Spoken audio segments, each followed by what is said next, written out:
Hey guys, how's it going? Today, I'm going to be featuring the Siegfried, the Tier 7 super heavy German cruiser that was released a while ago in one of the campaigns. In this game, I am using a full secondary build, meaning I am using Azurlane Scharnhorst as the commander, Porcupine in that second row, as well as Hipper and Haruna as inspirations. For my mods, I have the secondary battery mod in the first slot and the fourth slot that gives the 20% secondary reload. While I was pushing in, I was spotted for a couple of seconds, but I didn't spot anything in return, and here I spotted the Conqueror and took a shot just before I got around the island. I was assuming I got spotted by a destroyer, and I checked to see the scoreboard what types of destroyers they have, and Charlie Cap is contested, so I use my sonar and I'm able to detect the Sumner. I do want to try and get around this corner to try and get my secondaries on target. However, as the Sumner starts to leave the cap, he dumps all of his torps at the corner of the island, forcing me to slow down and stop. And while I am stopping, he does turn away and start heading back to the Conqueror and Republic, instead of pushing out and chasing the Sumner and really just going against these three ships all alone. I decide to just stop here and try to get the cap. While this Conqueror is pushing in, I also do want to try and turn out, since these secondaries have very good firing angles to the back, and one of these secondaries are, if you can see, just next to the rear turret, but it's in the middle of the ship. And to get all these secondaries on one side, including that rear secondary, to shoot without being full broadside, it's best to be angled away. This Conqueror is still just pushing in, and he is within my torpedo range. So now I start to slowly push out and see if I can dump these torpedoes slightly ahead of where the target indicator is predicting, since I'm assuming he will turn out to try and get all of his guns to bear. He is turning broadside, and I just fire my main guns, and since he's within my secondary range, I will just simply park here and let my secondaries start farming him. I also will try to reverse so that he stays within my secondary range. My secondaries do reach out to 7.9 kilometers, and that's with all of the commander skills maxed, including Hipper and Haruna. You can see the secondaries are able to hit him and start fires. And since I'm pretty sure these secondaries will start multiple fires, I am going to switch to HE in hopes that he damage cons the fire and I can set permanent fires that will chunk his HP even quicker. This Conqueror is shooting AP and staying angled. He's really not going to do a whole lot unless he's able to hit my bow and stern, but as long as I'm moving, him actually hitting those parts of the ship is most likely not going to happen.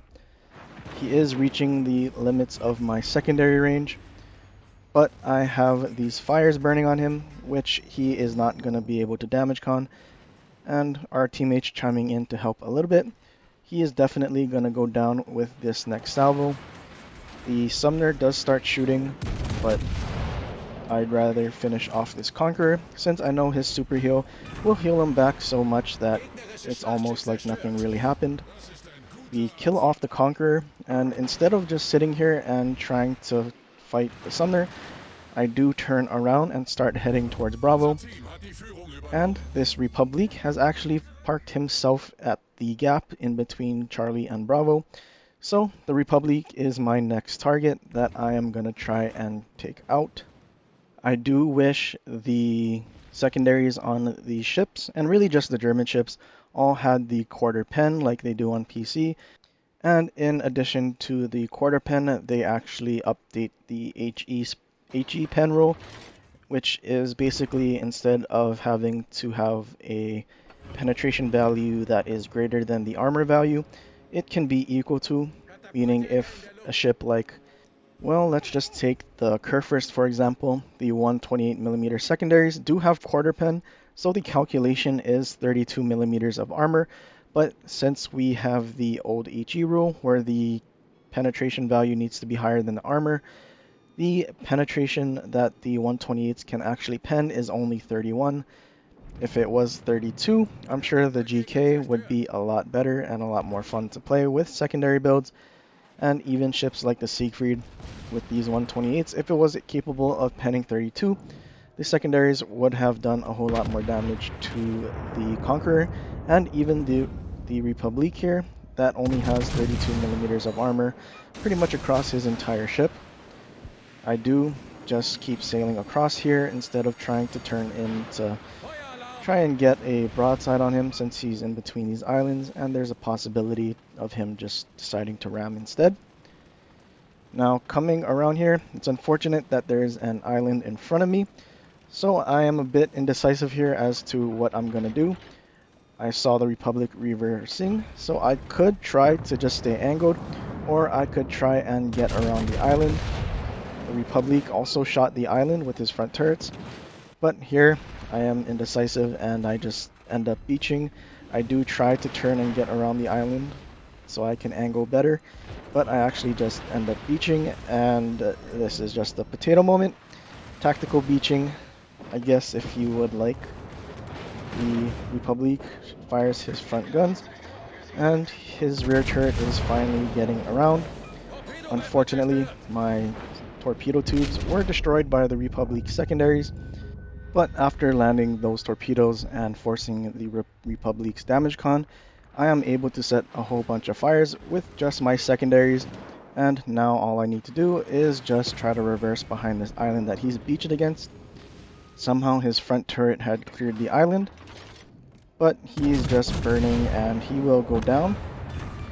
The Sumner was last spotted in the cap right on the other side, and we have our team pushing towards him, so I'm gonna try and go in front of him and basically cut off his escape.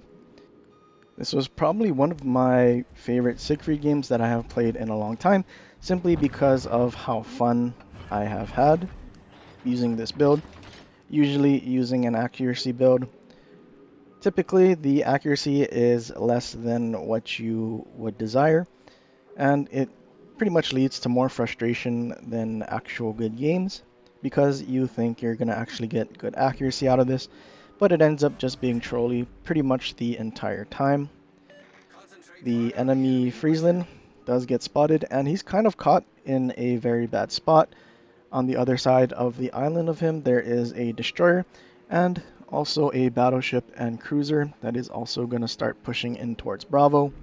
So really, he has no escape, especially since I am here to block off any other escape if he decided to try and turn around. There is an enemy cruiser on the other side of the island from me that is currently undetected, but since I do have torpedoes and I know that the last cruiser is an Alaska, I should have no problem brawling with him if he pushes in like he is now. I have been undetected for some time, so he is just sailing broadside here, and he is focusing his attention on our friendly Worcester from the opposite side.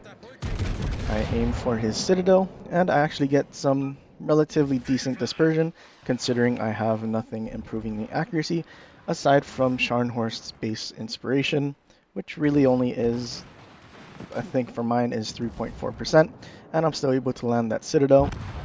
This Alaska ends up dying, and this Friesland is just caught in between pretty much our whole team.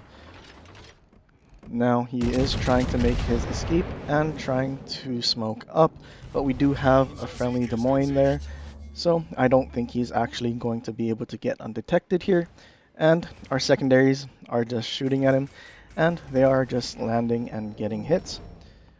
I do wish these super heavy cruisers did have access to the secondary consumable and maybe even a spotter plane if you wanted to go the accuracy route, but unfortunately they don't, and the Friesland ends up going down.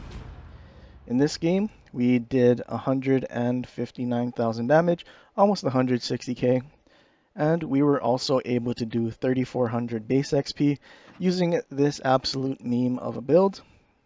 I might just start using secondary builds on probably the most random ships, like the Azuma, since it does have those 100mm Japanese secondary batteries, although I don't think that secondaries actually have the same pen as the Akizuki.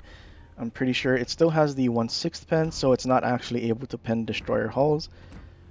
But if we're using it to start fires, maybe it'll be actually useful. We'll see. But like I said, Azerlane Scharnhorst, this build is pretty much the same build that I would probably be using for a Bismarck or GK if I didn't have Henry J. Hyde, since Henry J. Hyde is basically the best commander because you can build for accuracy and secondaries. But that's it for this video. I hope you guys enjoyed. Do leave a like and subscribe for more. Leave a comment down below for any ships you want to see in the future. But until next time, aloha.